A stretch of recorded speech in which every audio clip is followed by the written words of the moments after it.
Lesson 9.2 has two major topics in it, and in this video, we're going to look at how to factor polynomials using the distributive property. So I'm calling that 9.2 Part A.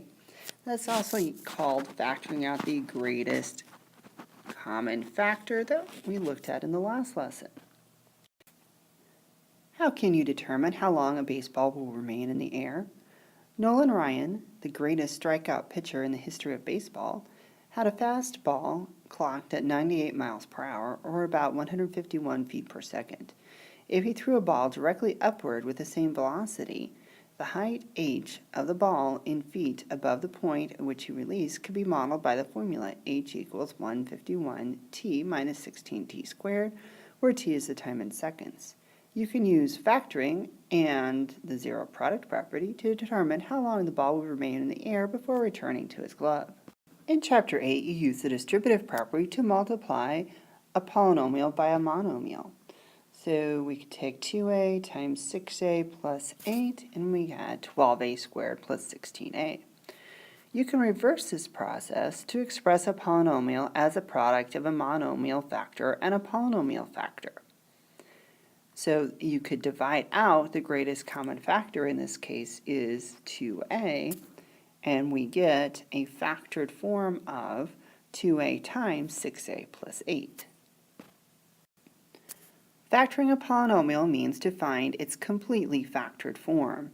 The expression 2a times 6a plus 8 is not completely factored, since 6a plus 8 can be factored as 2 times 3a plus 4.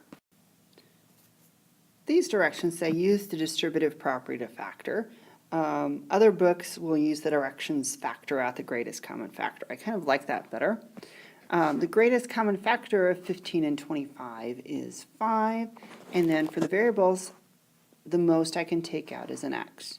So if I divide the first term by 5x, I have 3 left, because 15 divided by 5 is 3, and x divided by x is 1, so the x is gone.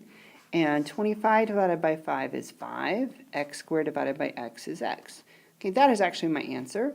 Now I'm just going to distribute it out to check.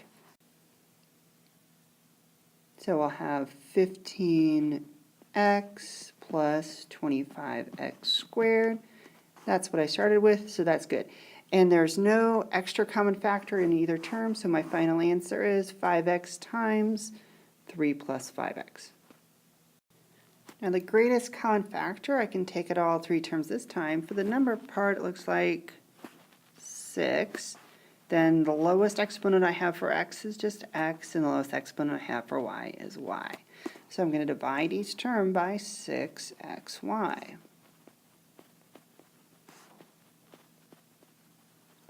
So my factored form, I have 6xy factored out. 12 divided by 6 is 2, and x divided by x is 1, y divided by y is 1. So I'm going to have that first term is a 2.